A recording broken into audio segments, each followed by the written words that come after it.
It is the Premier League title race. It is a roller coaster. 1 week it's up, 1 week it's down. 1 week teams are super close, and the next week is a little bit of distance in between the teams. This week is one of those weeks where Liverpool have seemingly put a great distance between them and second and third place, being Nottingham Forest and Arsenal. 6 points clear with one game in hand.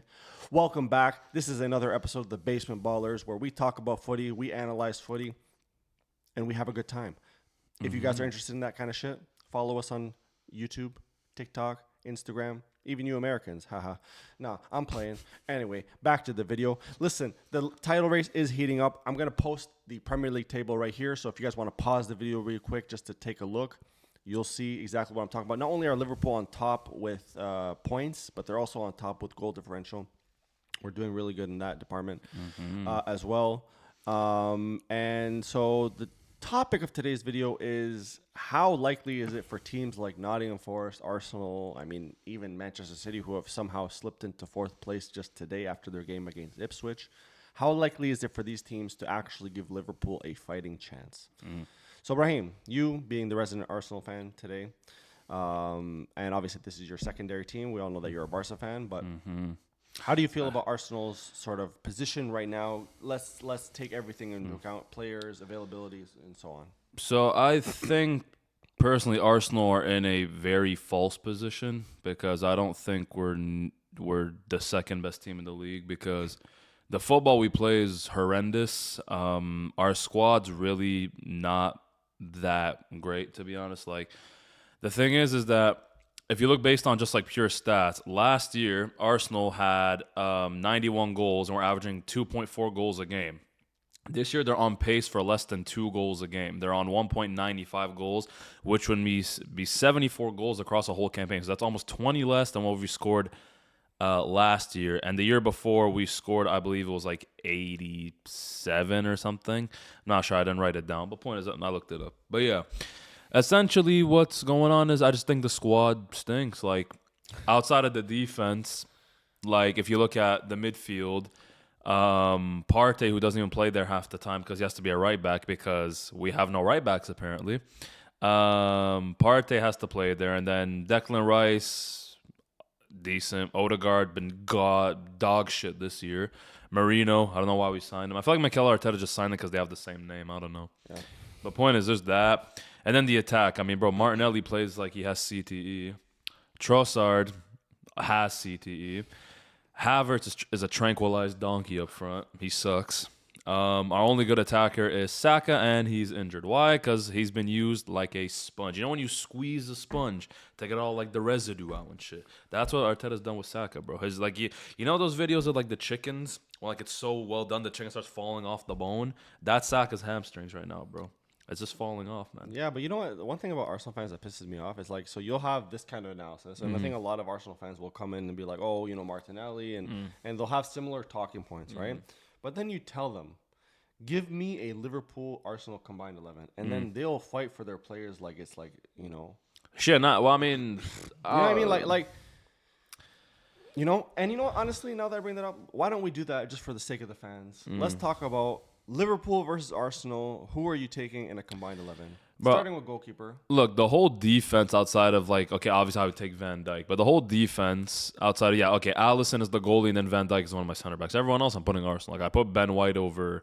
Keep in mind, this for me is based on just like defense. I take Ben White over Trent based on defense. I think Trent is better, but I would prefer Ben White just because I feel like Arsenal's defense when it's all together is a very good defense. Ben White, Saliba, Gabriel.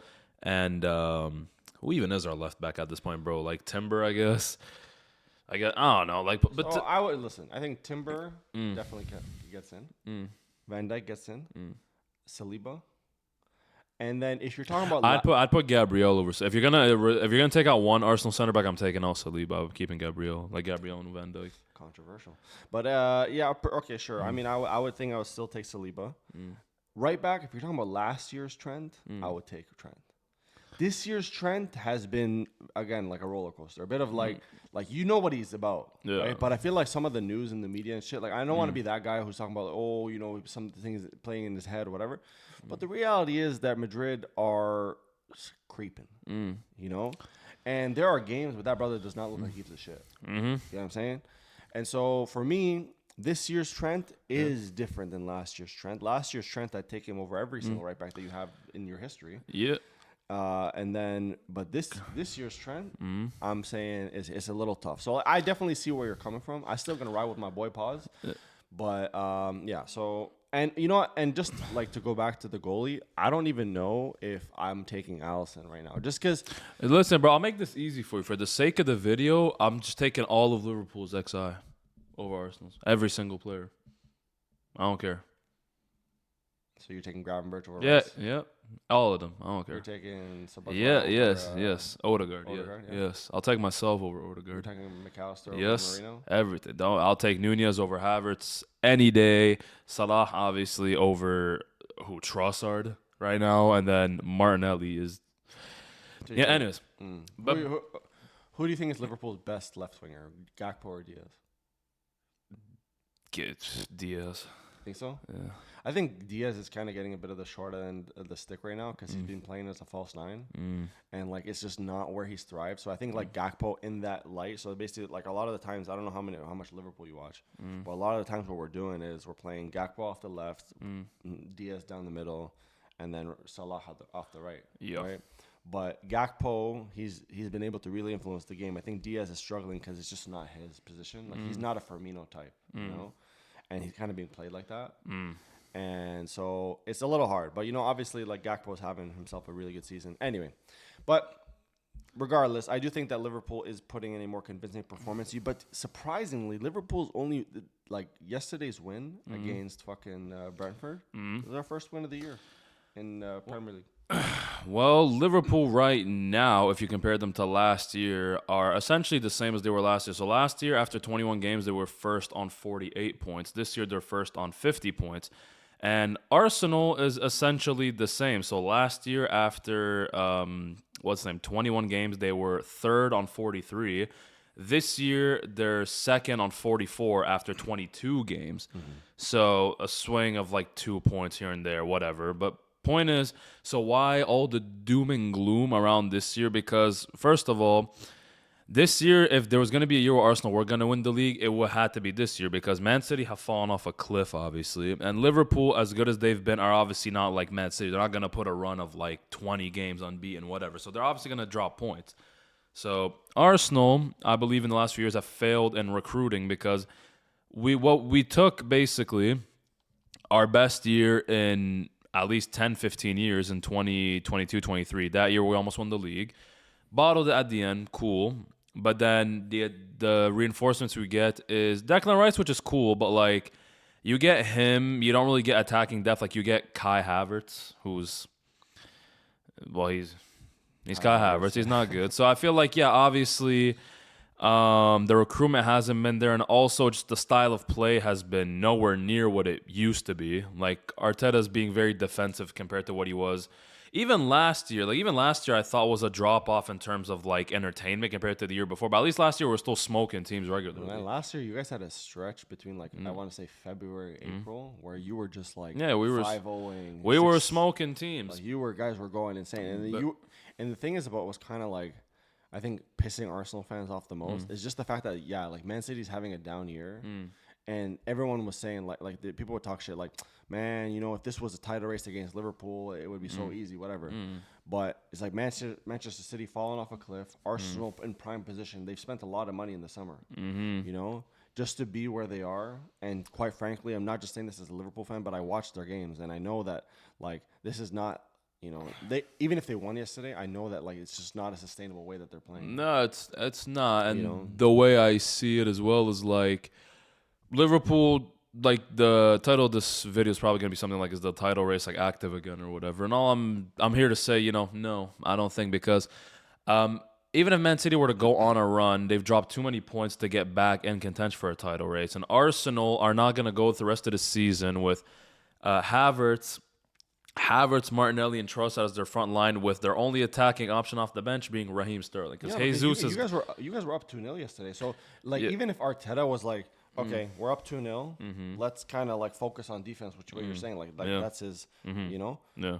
you guys let go of a 2-0 lead. Yeah, but that's because we have Thomas Partey, who's not a right back, playing as our right back. Why? Because Ben White's been used as well like a sponge, like Saka, and we haven't recruited anyone that can play in his position. Because what I don't get is, okay, Timber moved in as the center back yesterday to play instead of what was his name, Saliba, who's injured. And people will say, well, Timber does play center back. He played center back for Ajax, plays center back for Netherlands. We also bought him as a center back, but he hasn't played center back at all for Arsenal since he's been here. And also, we have Kivior on the bench. What was the point of buying him if we can't use him when our center back's injured? You know what I mean? So, like, the recruitment's been up in the air. The only thing I can say is Liverpool also haven't been that convincing recently. But then again, like I told you, they're not going to drop, they will drop points, but for the Arsenal to capitalize on, they would have to win pretty much every game the rest of the year, which they're not going to do. And Liverpool aren't going to drop that many points for Arsenal to afford to drop also points in other games and then eventually catch up. So, 100%. And also, like, one thing that people don't really talk about a lot when it comes to just league title races in general is that, like, the timing of games really matter, right? Like, despite the fact that we drew to Man United earlier at Anfield, like, we were playing Man United at a very good time, and we've been playing like City. We played City at like the perfect time, and that was at Anfield though. Yeah. But still, we played City at a perfect time, right? And now there's this mental game, which is like Liverpool's next few games are not very hard. Like, we got Ipswich on the weekend, a couple of other. Like, I don't know them off the dome. But like, there's a couple of really easy games that Liverpool are. It's not guaranteed 3 points because you never have guaranteed 3 points, but it's like, that's our best chance to, like, really play mind games with Arsenal and be like, yeah, you guys can't touch us, right? You secure 3 points here, 3 points here over the next 3-4 games, and it's a different story. And not just that, but now we're starting to, like, okay, we have Jota injured again, unfortunately. I love him, but, like, I just know that he's not, like, a permanent number 9 for us. And obviously, Nunez doing what he did yesterday, that is by no means an indication that, Nunez is back to Benfica form. No. But we also saw what Chiesa can do. I think that right now... Yeah, he can ride bench and ride, the hospital bill. That's what he can do. Continue. I think we saw what he could do, with his obviously nice goal against Accrington Stanley, which is something that you guys can't relate because you're not in the FA Cup. But that is side note. But aside from that, I do think that Liverpool are in a very good position to, again, really create that gap mentally for the other teams. You have Nottingham Forest, who obviously a lot of us don't talk about. But for me, the reason why I don't talk about them is because we played them on Tuesday. I saw how they play. It's garbage. Okay, like, it's effective, but it's garbage. And the reason why I say that is their style of play is very much we're gonna not have possession. We're gonna counterattack you, and because we have very fast runners, and because we can really. We can take the ball. We can really push. We're gonna score, and they have obviously Chris Woods is doing his thing. You have Elanga and whatever fucking these boys are doing their thing on the attack, right? But how long can you sustain at near the top of the league when all you do is have 20% possession, fucking one xG? You know what I'm saying? So I don't think Nottingham Forest are really like that scary. With all due respect, obviously you come to the end of the season, you'll see if I was right. But yeah, Manchester City, they've dropped too many points, like you said. I think Liverpool are in a prime position, and hopefully we kind of keep it up. So to conclude, Arsenal will not win anything this year. Will not catch up to Liverpool. Liverpool are going to be your 2025 Premier League champions, so congrats to you. I'll tell you that from right now. But what do you guys think? Obviously, let us know in the comments, or you can send me a postcard and let me know. Or you can just come to my house and let me know to my face. I don't know. I won't drop the address, though, but, Yeah. You do you. You Arsenal fans, obviously, you've seen your last few games. It's up and down for you guys. Do you guys think that Arsenal still have a chance to push for that title? If not, Champions League, is that more your thing? Obviously, we'll probably talk a lot more about Champions League after this week because we got a couple games coming in the midweek. Today, we are filming this video on Sunday, January 19th. 19th. So the Champions League games on Tuesday and Wednesday have not yet been played. Europa League games, LOL Manchester United, have not been played yet. And so there's a lot of those games to discuss. Certain teams like Barcelona and Arsenal and, still fighting for their position in the next round. So, yeah, we'll definitely tune in for some Champions League discussions. But without further ado, guys, let us know what you thought about our video about the Premier League title race. If you're not an Arsenal and Liverpool fan, I'm sorry, because we did talk a lot about them. You have a couple of other teams. Newcastle were killing it for a while, and they've been winning a lot and shit like that. So, let us know in the comments who you support. And if you guys have any other topics that you guys want us to discuss Premier League related, let us know, and maybe we'll discuss it, and we'll shout you out if, we pick your topic. But without further ado, guys, have a great rest of your weekend. Take care, and we'll see you guys in the next video. Peace. Peace.